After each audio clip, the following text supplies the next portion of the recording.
아침에 여러분들께 봉독드린 말씀 시편 63편 1절부터 7절에 있는 말씀을 가지고 주의 날개 그늘 아래 거하는 자라고 하는 제목으로 함께 은혜를 나누려고 합니다.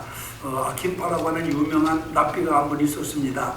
그런데 오만 사람들의 박해가 너무너무 심하기 때문에 이 박해를 견디지 못하고 성경책 한 권과 그리고 등잔 한 개와 그리고 수탉 한 마리와 당나귀 한 마리를 데리고 새로운 정착지를 찾아 길을 떠나게 되었습니다.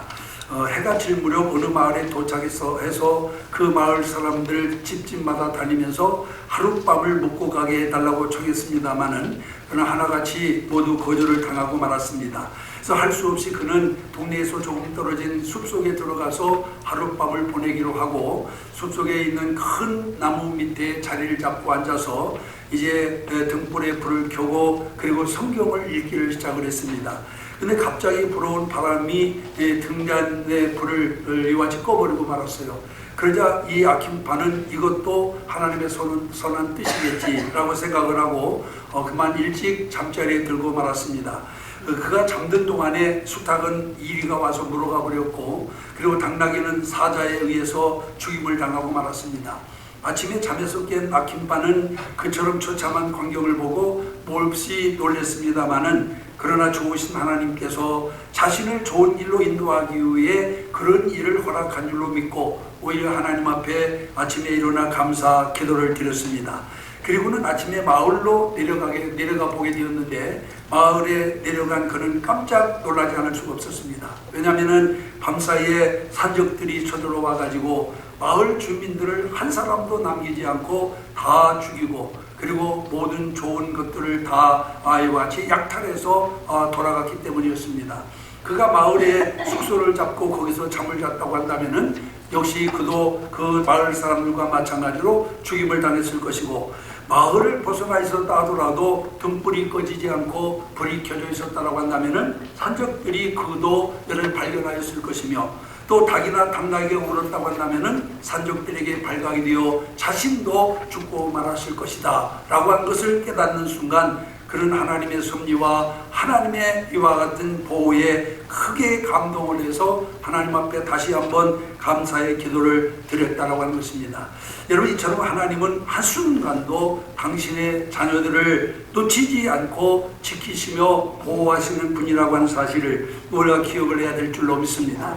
오늘 우리가 읽은 이 본문에 있는 말씀은 다윗이 어떤 광야의 고통을 이야기하는 중에 자신이 주의 날개 그늘 아래서 즐거이 부르겠다라고 이렇게 고백한 내용인 것입니다. 다윗은 하나님의 보호하심을 암탉이 자기 새끼를 보호하는 것에 비유하고 있는 것을 보게 됩니다. 암탉은 여러분 그 새끼를 날개에 품어서 보호를 합니다. 마찬가지로 성도를 위한 하나님의 보호는 날개 혹은 날개 그늘과 같다라고 이와 같이 그는 우리에게 가르쳐주고 있는 것을 볼 수가 있어요. 그렇기 때문에 이 날개가 있기 때문에 우리는 행복하고 이 날개가 있기 때문에 우리는 험난한 세상을 살면서도 평안함을 누리게 되는 줄로 믿습니다. 그런데 많은 성도들이 이 날개 그늘의 진정한 의미를 모르는 채 세상을 살아가고 있습니다. 그래서 불행합니다. 여러분, 하나님을 믿는다고 하면서도 여전히 마음의 근심과 불안과 두려움을 떨쳐버리지 못하고 살아가고 있는 것을 볼 수가 있습니다. 그래서 저는 오늘 하나님의 보호를 상징하는 날개 그늘의 의미를 살펴보고 하나님이 날개 그늘 아래서 얻는 축복이 무엇인지에 대해서 여러분에게 본문을 통하여 말씀드림으로 말미암아 우리가 함께 은혜를 받기를 원합니다. 여러분, 여기서 말하는 날개 그늘이라고 하는 것은 무엇을 의미하느냐? 우선 여러분, 첫째로 날개 그늘 안에서 우리는 새 생명을 얻습니다. 여러분, 새는 알을 낳습니다. 그리고 그 알을 날개로 품어 새 생명이 태어나게 합니다. 아무리 생명 있는 알이라 하더라도 어미가 날개로 품지 아니하면은 새 생명이 태어날 수가 없습니다. 그런데 어미가 날개로 품기만 하면은 신기하게도 새로운 생명이 부화되어 나오는 것입니다. 사람의 경우도 이와 크게 다르지 않다라고 저는 생각합니다. 여러분, 우리가 아무리 부모분들 새로운 사람으로 거듭나지 못하는 경우가 많이 있습니다. 아무리 교육을 시키고 아니면 주의를 주고 권고를 하고 경우에 따라서는 매를 들어도 사람을 근본적으로 변화시키기는 어렵습니다. 심지어 여러분, 하나님이 주신 율법으로도 사람을 개조시키지는 못합니다. 그런데 놀랍게도 하나님의 날개의 그늘이 되시는 주님의 품 안에 있게 되면은 새로운 사람으로 거듭나게 된다라고 하는 사실을 우리가 성경을 통해서 분명히 알 수가 있습니다.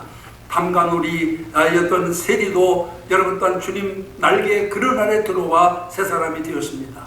창기도 주님의 날개의 그늘 아래 들어와 새 사람이 되었고, 사울과 같은 박해자도 여러분 주의 날개의 그늘 아래 들어와 새로운 사람이 되었음을 우리가 분명히 알 수 있고, 여러분 살인자도 여러분 주의 날개의 그늘 아래 들어오게 되면은 새로운 사람으로 변화되는 것을 볼 수가 있습니다. 그래서 사도 바울은 말하기를 그런즉 누구든지 그리스도 안에 있으면 새로운 피조물이라 이전 것은 지나갔으니 보라 새 것이 되었도다라고 이와 같이 선언하고 있는 것을 볼 수가 있습니다.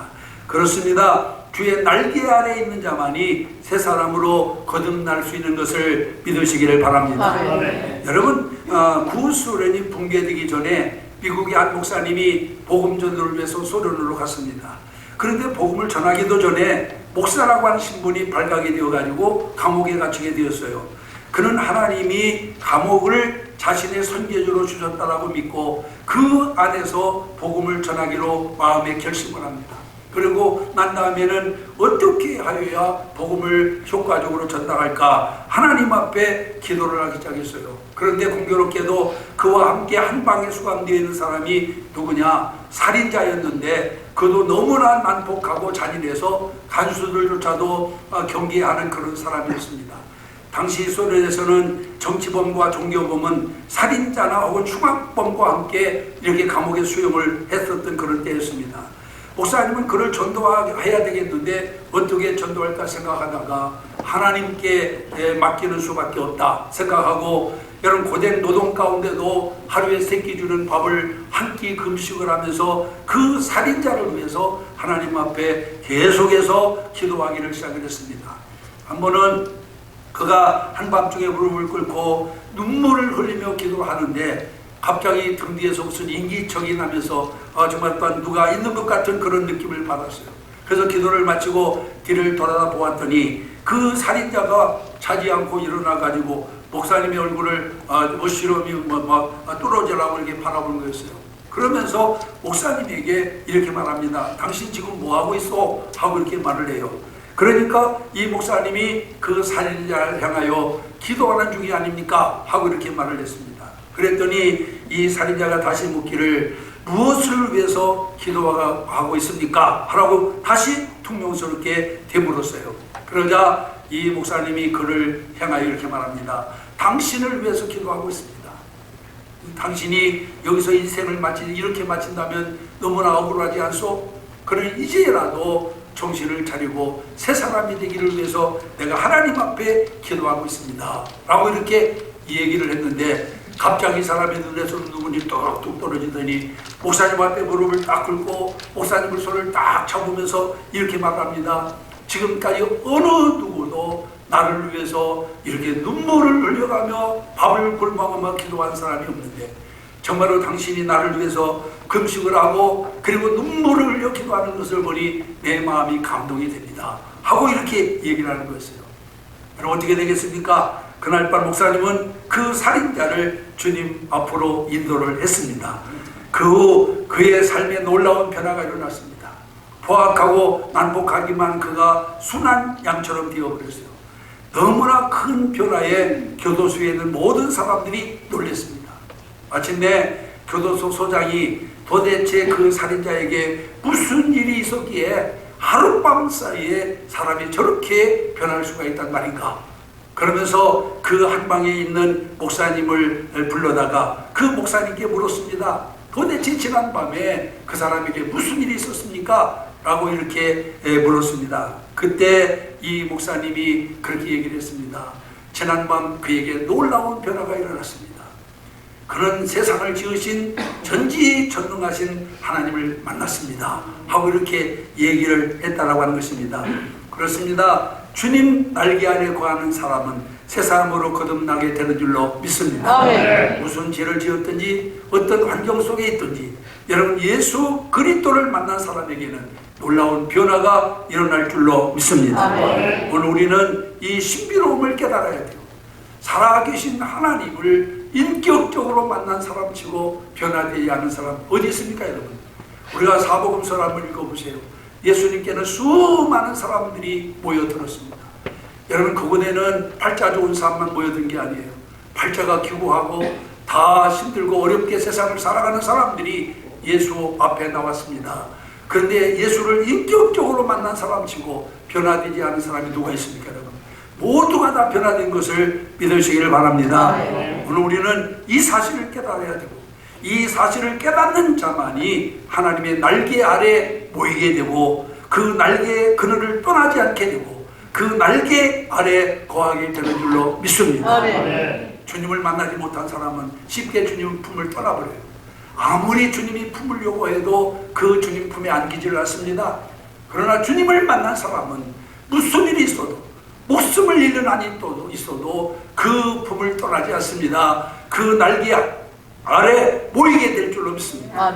이제 오늘 우리 모든 성도들이 여러분 또한 이와 같이 주님의 날개 아래서 새 생명을 얻는 놀라운 역사를 경험하게 되기를 주의 이름으로 축원합니다. 그 다음에 두 번째로는 하나님 주님의 날개 그늘 아래서 하나님의 백성으로서의 양육을 받습니다. 여러분 어미의 날개 아래서 부화되어 나온 병아리들은 그 날개 그늘 아래서 양육을 받아 성장을 합니다. 성도의 경우도 마찬가지로 생각을 해요. 이제 막 믿기 시작한 성도들을 보면은 그가 언제 자라서 성도 구실을 할까 하는 생각이 들지만은 그러나 세월이 어느 정도 흐른 뒤에 보면은 정말 전혀 새로운 사람으로 성장해 있는 것을 발견할 수가 있습니다. 제가 오랫도록 우리 교회를 다ним하면서 여러분 정말 가만히 보면은 정말 저 사람이 언제 성도 구실을 할까 이렇게 생각되지만은 여러분 세월이 흐르다 보니까 정말 교회에 충직이 되고 주를 위해서 열심히 헌신하는 이와 같은 직분자가 되어 있는 것을 발견할 수가 있습니다. 지난 설날 우리 청년들의 세배를 받았는데 참으로 저는 대견스러웠습니다. 그들이 어린 아이일 때 그들에게 저는 아무런 기대도 하지 않았어요. 그런데 언제 자라서 저렇게 교회 성가대원으로 교사로 혹은 아니면은 그 밖에 정말 어떤 교회 여러 가지 반주며 혹은 아니면 뭐 여러 가지 공부로서 헌신하는가 그것을 보면서 저는 너무나도 대견스러움을 아이와 같이 또한 느끼게 되었습니다. 여러분 오늘 우리들은 이와 같이 정말로 또한 주님의 날개 아래서 우리의 믿음이 성장하고 또 양육을 받는다라고 하는 사실을 우리가 기억을 해야 될 줄로 믿습니다. 세상은 우리를 거룩한 성자로 변화시키기보다는 타락시키기가 쉽습니다. 순진했던 사람도 거친 세파에 한번 시달려 보세요. 여러분 순진한 사람일수록 더 빨리 오염되고 더 빨리 타락하는 경우가 허다합니다. 그러나 하나님의 날개 그늘 아래 있는 성도는 주님의 뜨거운 사랑과 은혜의 젖을 먹고 건강하게 성장하는 줄로 믿습니다. 저는 가끔 그런 생각을 해봅니다. 내가 주님을 믿지 않았다면 지금 나는 어떤 사람이 되어 있을까? 여러분 돈 버는 재주도 없으니까 틀림없이 부자도 못했을 것이고 그렇다고 해서 특별한 재능도 없으니까 사업가도 못했을 것이고 여러분 아무리 생각을 해봐도 제가 어떤 사람이 되었을까 상상이 되지 않아요. 주님 날개 아래 들어오지 않았다면 아마 참으로 한심스러운 자리에 있었을지도 모릅니다. 하나님의 날개 아래 거하는 자는 어떠한 풍파, 어떠한 고통, 어떠한 아픔을 겪게 된다 하더라도 하나님의 백성으로서 양육을 받는다라고 하는 것을 믿으시기를 바랍니다. 어느 유명한 그 세미나 명강사가 있었습니다. 하루는 그가 많은 사람들이 모인 세미나 도중에 호주머니에서 $100짜리 지폐 한 장을 꺼내 들었어요. 그리고는 거기 모인 수많은 사람들 향하여 이렇게 말합니다. 여러분 중에 이 돈을 갖고 싶은 사람은 손을 드시오. 그랬더니 거기에 모인 수많은 사람들이 다 일시에 손을 들었어요. 그러자 이 명강사는 손에 들고 있던 $100짜리를 막 손에서 막 구겨버렸어요. 구겨가지고 쪼글쪼글하게 만들어가지고, 그리고 있는 많은 그 세미나에 참석한 사람들을 바라보며 이렇게 말했습니다. 이래도 이 100달러짜리를 받기를 원합니까? 하고 물었습니다. 그러자 갑작스러운 강사의 행동에 놀라면서도 대부분의 사람들이 또 다시 손을 들었습니다. 그래서 이번에는 이 강사가 그 지폐를 땅바닥에 던져버리고는 발바닥으로 막 밟아가지고 거기 있는 더러운 흙을 묻혀서 더럽혔어요. 그리고 난 다음에 다시 군중을 향하여 묻습니다. 아직도 이 돈을 갖고 싶은 사람 손을 들어보시오. 그랬더니 대부분의 사람들이 또 다 손을 들었습니다. 그러자 그때 이 강사가 심창어조로 이렇게 말합니다. 제가 아무리 100달러짜리 지폐를 구기고 짓밟고 더럽혀도 그 가치는 전혀 줄어들지 않습니다. 100달러짜리 지폐는 항상 100달러의 가치를 가지고 있습니다. 여러분도 인생이라고 하는 무대에서 여러분 바닥에 떨어지고 짓밟히며 더러워지는 경험을 했을 것입니다. 실패와 패배, 절망이라는 아픔을 겪게 되면 사람들은 대부분 자신을 평가절하합니다. 그러나 기억하시기 바랍니다.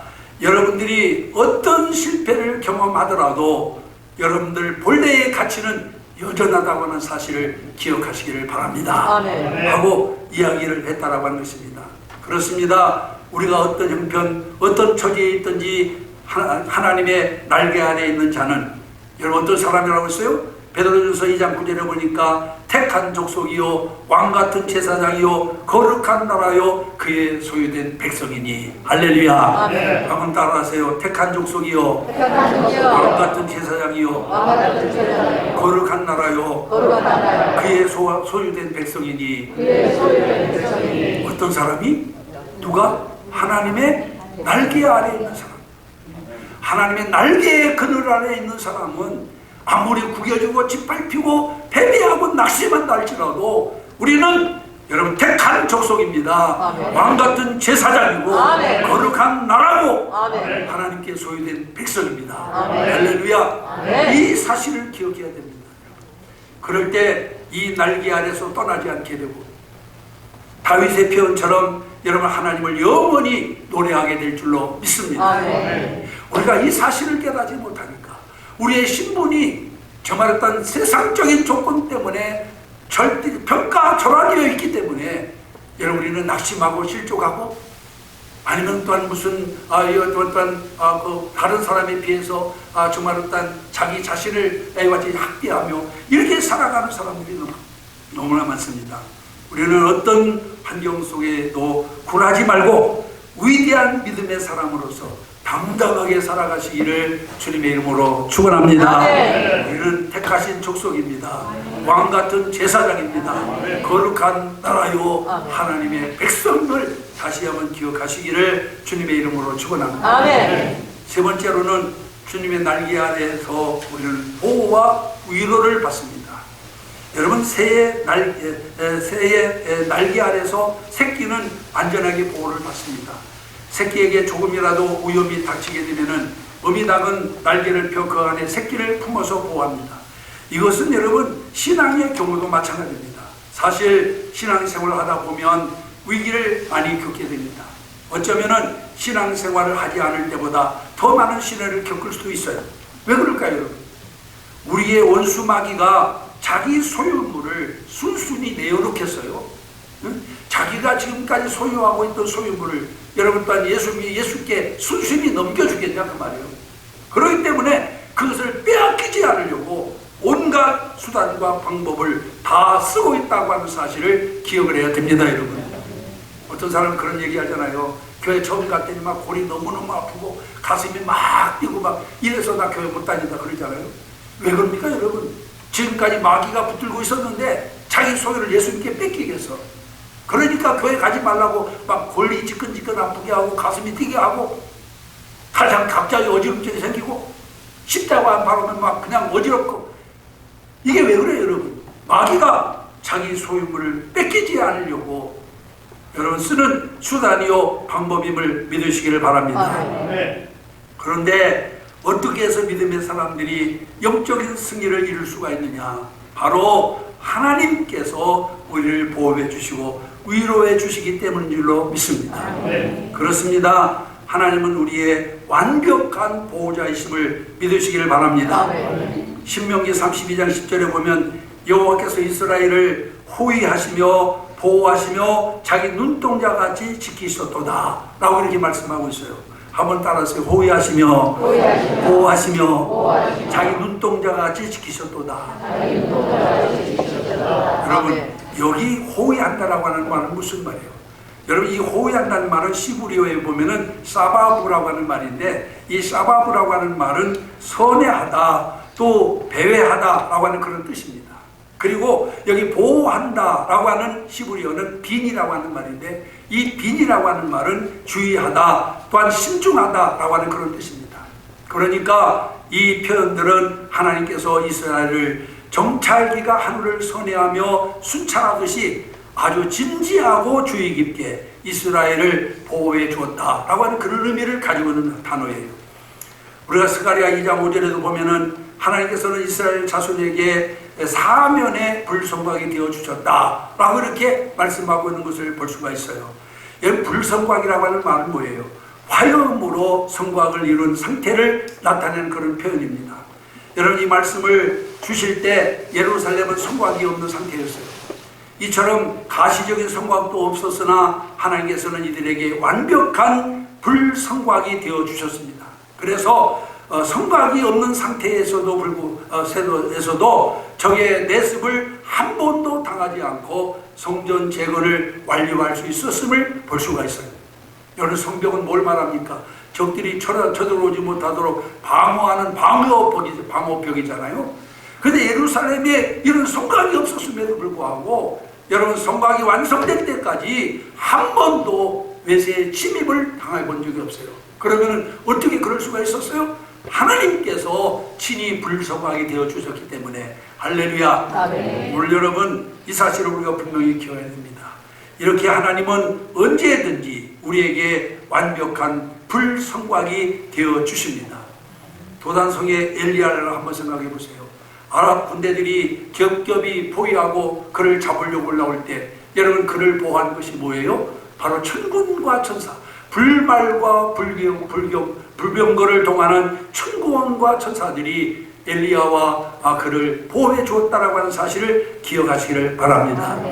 우리가 어떤 형편에 처하든 어떤 환경에 처하든 하나님이 우리의 불성곽이 되어주시면 우리는 안전할 수 있음을 믿으시기 바랍니다. 코로나가 아무리 강하고 여러분, 코로나가 아무리 확산력이 강하다 하더라도 주님이 나의 불성곽이 되어주시면 여러분, 우리는 안전할 줄로 믿습니다. 그래서 여기 하나님께 대한 절대적인 믿음을 가져야 돼요. 영국 사람들은 특별히 여왕에 대한 존경심이 강하다고 그러잖아요. 그런데 영국 국민들이 지극히 존경하는 여왕 중에 빅토리아 여왕이 있어요. 1819년에 재임해서 1901년까지 여왕으로 있었는데, 이 빅토리아 여왕이 지역 순방을 위해서 기차를 타고 여행을 할 때였습니다. 그날 밤은 유달리 짙은 안개가 끼어 있었어요. 그래서 노련한 기관사도 온통 주의를 집중해서 열차를 운전하고 있었습니다. 그런데 갑자기 헤드라이트 불빛에 한 사람이 나타나가지고 철도 중앙에서 양손을 막 이렇게 흔들어대는 거였어요. 그러니까 깜짝 놀란 이 기관사가 급브레이크를 당겨가지고 기차가 요란한 마찰음을 내면서 급정거를 했습니다. 기관사는 조수와 함께 기차에서 내려가지고 도대체 누가 철길 한복판에서 손을 흔들었나 가서 알아보려고 내려갔습니다마는 철로에는 아무도 없었어요. 귀신이 곡할 일이 아니에요. 아무도 없었어요. 그래서 이게 어떻게 된 일인가 하고 앞으로 한 10m쯤 아이같이 가고 왔더니 그 앞에는 작은 그런 이와 같은 그 다리가 하나 있었는데 철다리가 하나 있었는데, 이 다리가 간밤에 비가 너무 많이 내려가지고 그 비에 씻겨서 그만 이 철교가 무너져 있는 것을 발견하게 되었다라고 하는 겁니다. 그런데 이상한 것은 누가 손을 들어주면서 누가 손을 흔들어서 기차를 멈추게 했느냐는 거예요. 그렇게 그냥 직진했으면은 여왕이 타고 있는 이 주말단 기차가 전복되어 버렸을 거 아니에요. 그러면은 죽든지 아니면은 크게 다쳤을 거 아닙니까? 그런데 누가 이 밤중에 누가 나타나서 절길에서 손을 흔들어서 기차를 멈추게 했느냐 하는 것이 하나의 수수께끼였습니다.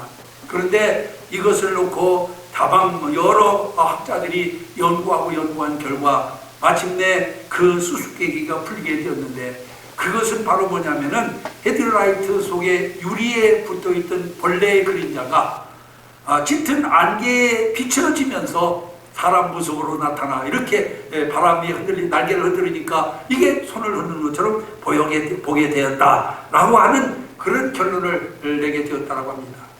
이 사건을 보고받은 빅토리아 여왕은 여러분 그것이 벌레가 아니라고 말하면서 이렇게 말을 했다라고 해요. 그것은 나를 보호하기 위한 하나님의 방법이었습니다. 할렐루야. 네. 여러분 하나님께서 하신 일 아니겠어요? 네? 아무리 벌레가 헤드라이트 속에 들어가서 날개짓을 했다 한들 그게 사람이 그것도 철도 중앙에서 쌍손을 펼치고 흔들는 모습으로 보이게 한 것이 과연 가능하겠느냐 그 말이에요. 빅토리아 여왕의 고백처럼 하나님이 하신 줄로 믿습니다.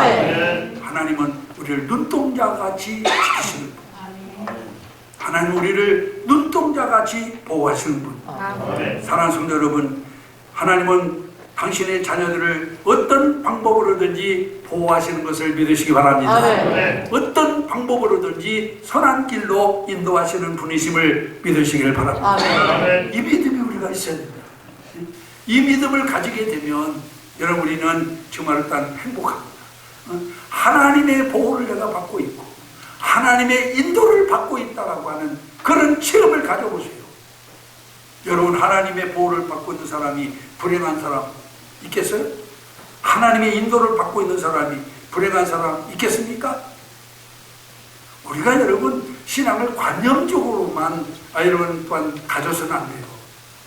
믿음은 내가 늘 말씀드리지만은 내 삶을 움직여 나가는 실제적인 힘이에요. 내 삶을 움직여 나가는 실제적인 에너지입니다. 오늘 이 시간에 이 에너지로 충만하게 충전되시기를 주의 이름으로 축원합니다. 오늘 2부 예배에 참여하신 사랑하는 성도 여러분, 우리 10만으로 헤쳐나가기에는 삶의 파고가 너무나 높지 않습니까? 더군다나 이 코로나19 이후에 한번 여러분 인생을 가만히 생각해 보세요. 야, 우리가 뭐 정말 어떤 인간이 정말 어떤 뭐 고도로 문명이 발달됐다고 하면서 정말 우리가 좀 못할 것이 없다라고 생각하지 않았어요? 여러분 옛날에는 그냥 막 상상만 했던 저 달나라도 갔다 오고 그보다 더 높은 화성도 갔다 오고, 그래서 내 인간의 능력으로 못할 것이 없다고 기고만장한 그런 삶을 살지 않았습니까 여러분?